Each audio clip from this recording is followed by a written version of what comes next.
ሰላም ጤና ይስጥልኝ። እንደምናላችሁ። ዛሬ ስለ ምስለ ፍቅር ወልዳ የእመቤታችን የቅድስት ድንግል ማርያምን ስዕል ማን ሳለው የሚለውን እናያለን። ዛሬ ስለ ምስለ ፍቅር ወልዳ የስዕል አሳሳልና ስለተደረገው ትንግርት የመጀመሪያው ስዕል እሱን እናያለን። በኢትዮጵያ ኦርቶዶክስ ተዋሕዶ ቤተ ክርስቲያን ስዕል ሁለት ብቻ የተፈቀደ ነው። ወይም የሚፈቀደውና የሚታወቀው ሁለት ስዕል ብቻ ነው። ይህም የእመቤታችን የቅድስት ድንግል ማርያም ስዕል ምስለ ፍቅር ወልዳ የምንለው ጌታችን መድኃኒታችን ኢየሱስ ክርስቶስን በግራዋ አቅፋ የሚታየው ስዕል ሲሆን ይህ ስዕል በቤተ ክርስቲያን ከፍተኛ ቦታ የሚሰጠው ነው። በመሆኑም በታቦት ላይ ይቀመጣል። በኦርቶዶክስ ቤተ ክርስቲያን በትልቅ አክብሮት የሚቀመጠው በታቦት ላይ የሚቀመጠው ምስለ ፍቅር ወልዳ ብቻ ነው። ከዚህ ውጭ ሌላ ስዕል በቤተ ክርስቲያን በታቦትና በተለያየ ቦታ አይቀመጥም። ሁለተኛው ስዕል ደግሞ የጌታችን የመድኃኒታችን ኢየሱስ ክርስቶስ የስቅለት ስዕል ነው። ሁለቱ ስዕል ብቻ በቤተ ክርስቲያን ተቀባይነት አለው። ይህም የሆነበት ምክንያት በመጽሐፍ ቅዱስ ሁለቱንም የሳሉት የጌታችን የመድኃኒታችን ኢየሱስ ክርስቶስ ሐዋርያት በመሆናቸው ነው። ምስለ ፍቅረ ወልዳን ሐዋርያው ቅዱስ ሉቃስ እንደሳለው ይታወቃል። ሆኖም ግን አንዳንድ ሰዎች ሐዋርያው ዮሐንስ ወልደ ነጎድጓድ ወይም ባለ ራእየ ዮሐንስ የምንለው እሱ ሳላት ይላሉ።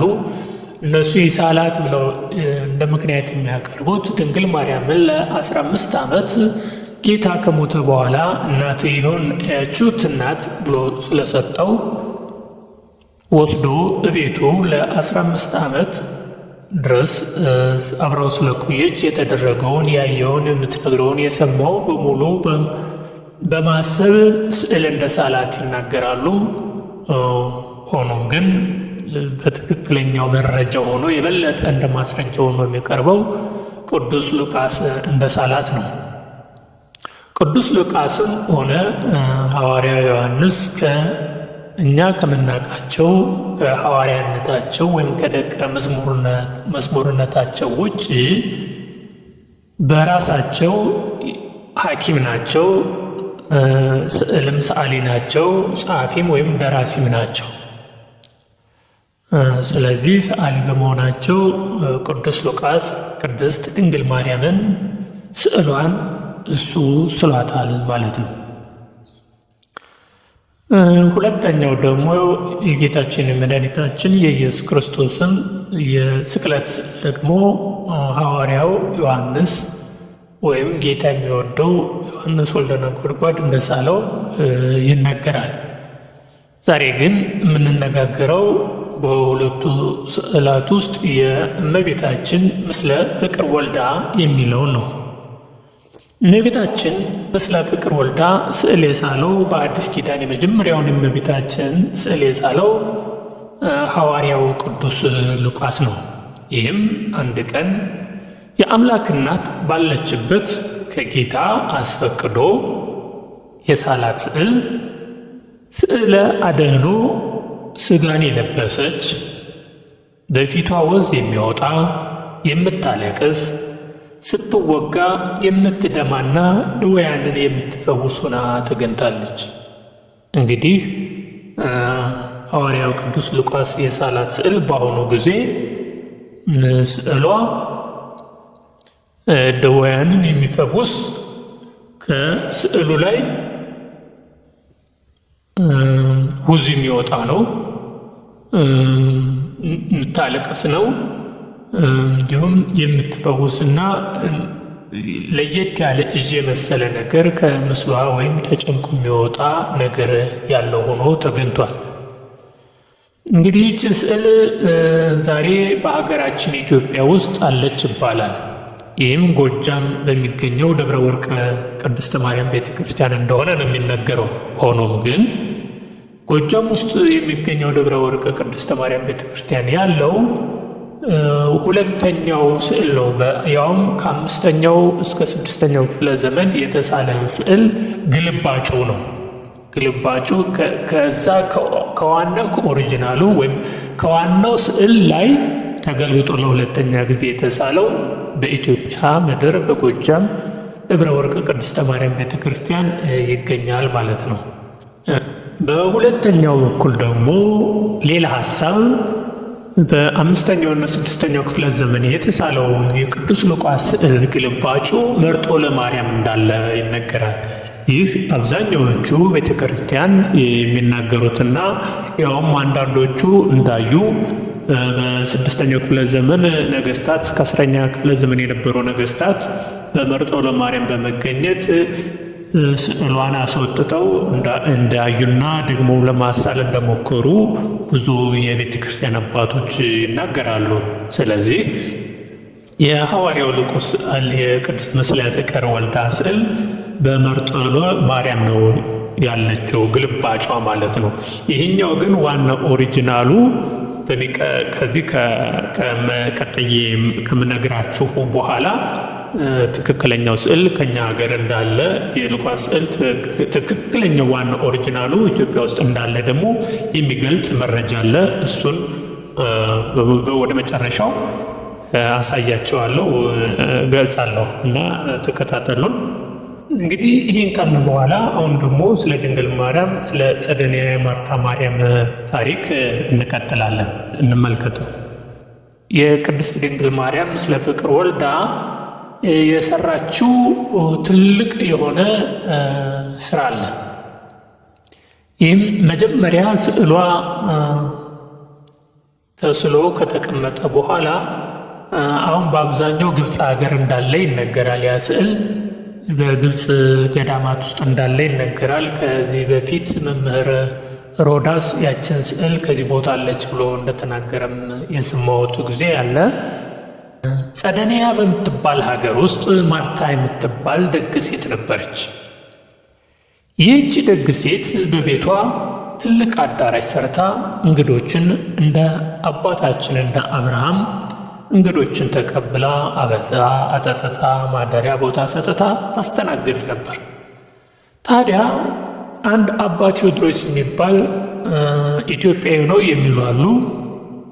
ይህን ሰው አባ ቴዎድሮስ የሚባለውን ታዲያ ይህም መነኩሴ ወደ ኢየሩሳሌም ሲሄድ ይመሽበትን እና ማደሪያ ወዳለበት ቦታ በት ከማርታ ቤት በእንግድነት አድሮ ጠዋት ለመሄድ ሲነሳ ወደ ኢየሩሳሌም እንደሚሄድ ሲነግራት የእመቤታችንን ስዕል ገዝተህ አምጣልኝ፣ ዋጋውን ልስጥህ አለችው። እሱም አባ ቴዎድሮስም ገንዘቡን ስዕሉን ሳመጣልሽ ትሰጭኛለሽ ብሏት ተነስቷት ተሰናብቷት ሄደ። እዛም ደረሰ። ግን ቅዱሳት ቦታዎችን መካናትን ተሳልሞ ስዕሉን ሳይገዛ ረስቶት ሲመለስ አደራ ጥብቅ እንደሚባለው ያቺ ሴት አደራ ያለችን ለምን ረሳህ የሚል አንድ ድምፅ ሰማ። በዚህ ጊዜ ምንድን ነው ብሎ ወደ ኋላው ተመለሰ። ተመልሶ ሄዶ ገዝቶ በመንገድ እየተጓዘ ሳለ አንበሳ ሊበላው ወደ እሱ መጣ። እሱ ሲመጣበት አየ። መነኩሴውም አንበሳውን ከመፍራቱ የተነሳ ደነገጠ። ሸሽቶ ግን መሄጃ አልነበረውምና ቆሞ ሲያይ ያቺ ስዕል ከአንበሳው ጩኸት 7 እጅ በሚበልጥ አስፈሪ ድምፅ ጮኸች እና ያን ጊዜ አንበሳው ደንግጦ ፈጥኖ ሸሸ። መነኩሴውም በሁኔታው ተደንቆ መንገዱን ቀጠለ። እንዲሁ እየሄደ ሳለ በመንገዱ ከሚያስፈራ ውስጥ ወጥተው በደኑ መሃል ወንበዴዎች ሊቀሙት ከበቡት። በዚህ ጊዜም ከስዕለ ማርያሟ እንደ መብረቅ ያለ ታላቅ ቃል ወጣ። ወንበዴዎችም እጅግ ፈርተው ነገሩ ምንድን ነው ብለው ሸሽተው በመጡበት ጫካ ተመልሰው ሄዱ። ያም መነኩሴ አባ ቴዎድሮስ ማለት ነው ይህን የሚያስደንቅ ተአምር በሰማና ባየ ጊዜ በልቡ ይችማ ስዕል ለእኔ ነው የምትሆን፣ እንዴት ለእሷ ሰጣታለሁ? ይችንማ ወደ አገር ይዣት ትሄዳለሁ እንጂ ለእሷ ሳልሰጣትም አለ። ይህም ብሎ ወደ አገሩ ሊሄድ በመርከብ ተሳፈረ። ሆኖም ግን በባህር ላይም ሳለ ጽኑ ነፋስ ተነሳ። ስለዚህ መርከቡ አቅጣጫውን ቀይሮ ወደ እነ ማርታ ሰፈር፣ ማርታ ወዳለችበት አገር ወደ ጸደንያ ዳርቻ ደረሰውና ወረዱ። ማደሪያም ስለሌለ እንግዲህ ወደዛች እንግዳ ወደምትቀበለው ሴት ወደ ደጓ ሴት ወደ ማርታ ቤት ከእንግዶቹ ጋር አብሮ ምንም ሳይናገር ሳያስታውቅ ገብቶ አደረ። ሲነጋ ወጥቶ ሊሄድ ከደጃፍ ሲደርስ ደጃፉ ጠፍቶት ከአጥሩ ሲታገል ዋለ። ነገሩ ምንድን ነው ብላ ማርታም አባቴ ያመመህ የደከመህ ትመስላለህ፣ ዛሬ ደግሞ እስኪ እዚህ እደርና ነገ ትሄዳለህ አለችው። እሱም በሆዱ ነገሩን ይዞ እሺ ብሎ አደረ። በጠዋትም ተነስቶ ሁለተኛ ዕለት እንደ መጀመሪያው ቀን በሩን አልፎ መሄድ አቃተውና እዚያው ቆመ። በሦስተኛው ቀን መውጣት ፈልጎ ከአጥሩ ጋር ሲታገል ማርታ አይታ አባቴ የሆንከው ምንድን ነው? እነሆ 3ኛ ቀን ነው ዛሬ አለችው። መነኩሴውም ይህችን ተአምረኛ ስዕል አልሰጥም ብዬ ነዋ፣ እኔ እኮ ስዕል ከኢየሩሳሌም ግዛልኝ ያልሽኝ መነኩሴ ነኝ ብሎ ስዕለ ማርያምን አውጥቶ ሰጣት።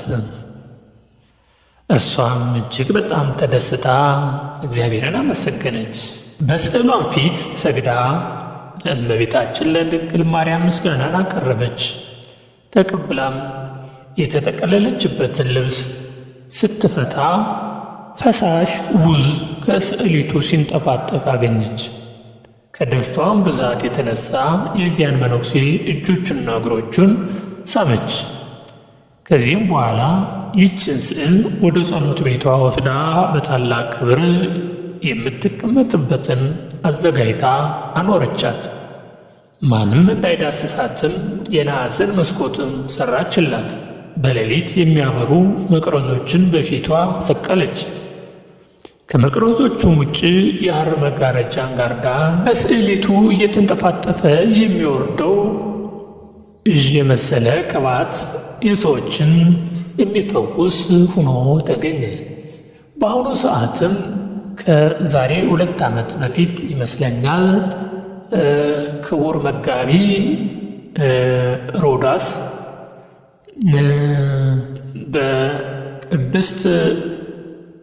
በድንግል ማርያም ቤተ ክርስቲያን ከግብፅ አስመጥቶ ጸበሏንም ለእያንዳንዱ ሰው በብልቃት ሰጥቶ እንዲሁም ስዕሏን በጉርድ ሾላ ባለው የቅድስተ ማርያም ቤተ ክርስቲያን በስርዓት ስዕሏን እንዳስገባ በዓይኔም አይቻለሁ።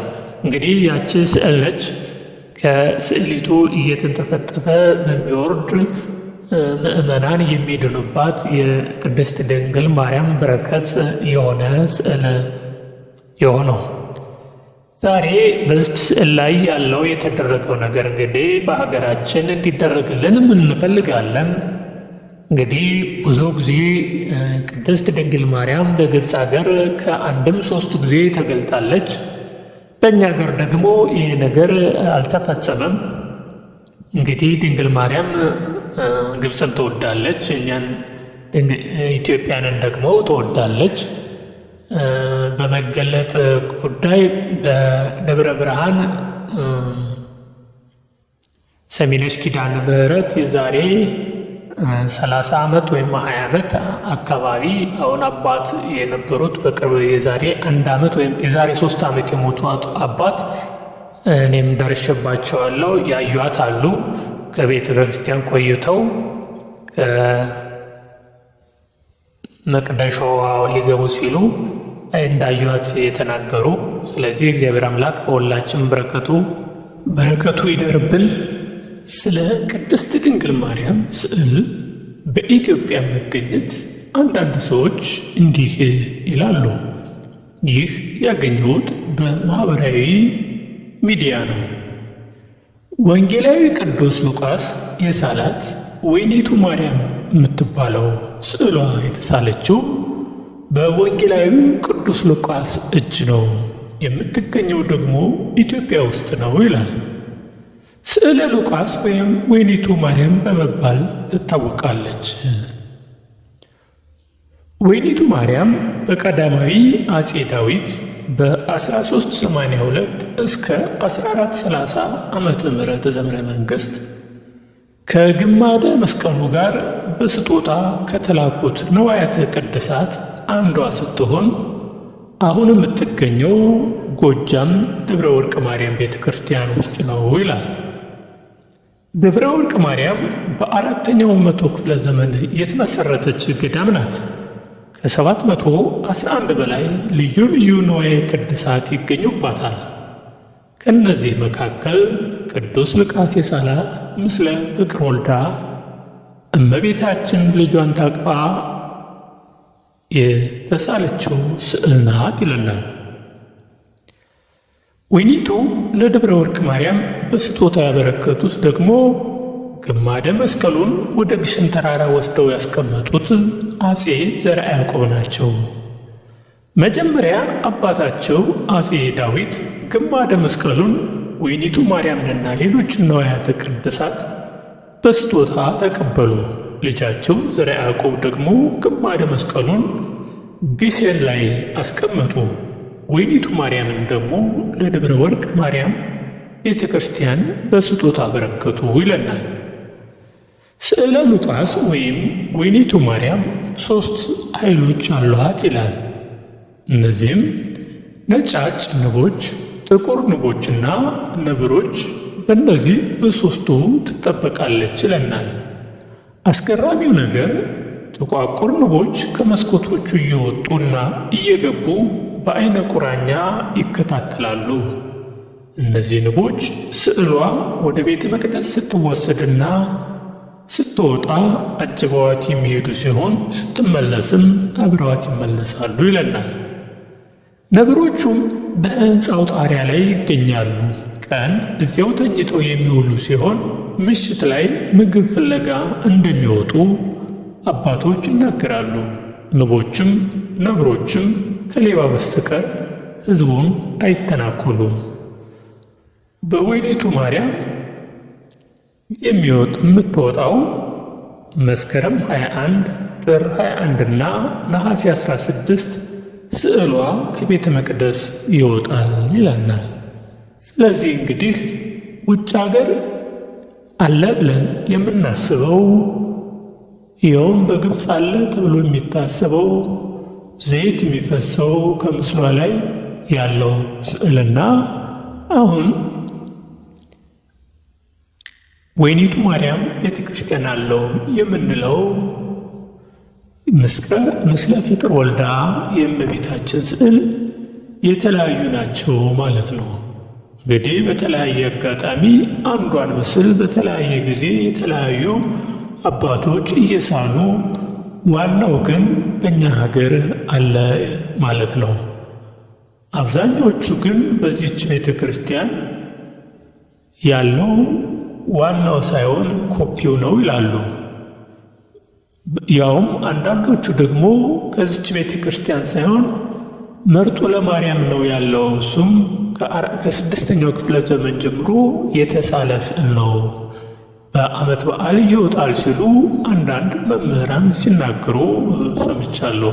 በመሆኑም ወደፊት አጣርተን ነገሮችን እናውቃለን። ሆኖም ግን የእግዚአብሔር አምላክ ፈቃዱ ሆኖ ማንኛውም ሕዝብ የሚያያት የሚባረክባት የእመቤታችን ስዕል ከሀገራችን አለች ማለት ነው። ስለዚህ በቤተ ክርስቲያን ከሚፈቀዱ ስዕሎች ውስጥ የመጀመሪያው ምስለ ፍቅር ወልዳ በቤተ ክርስቲያን በታቦት ላይ የሚቀመጥ ነው። ክቡራን ውድ ቤተሰቦች በሚቀጥለው የድንግል ማርያምን እጇን የምታሳይበት አንደኛ፣ ሁለተኛ ደግሞ ጣቶቿን ወደ ላይ እንደ ኢየሱስ ክርስቶስ የምታደርግበት፣ ሰበኗን ወይም ማህረሟን ይዛ ወደ ታች የምትታይበት፣ የጌታችን መድኃኒታችን ኢየሱስ ክርስቶስ አክሊል ይደረግለታል ወይስ አይደረግለትም የሚሉትንና ሌሎችን የድንግል ማርያምን ስዕሎች የተመለከተ ይዤ እቀርባለሁ። እስከዛው ሰላም ሁኑ። ፈጣሪ አምላክ ከሁላችን ጋር ይሁን። እግዚአብሔር ባርካችሁ። የድንግል በረከት ከሁላችሁ ጋር ይሁን። ፈጣሪ አምላክ ከሁላችን ጋር ይሁን። አሜን። እስከ ዘላለሙ ሀገራችን የተባረከች የተቀደሰች ትሁን። ተመስገን አምላክ።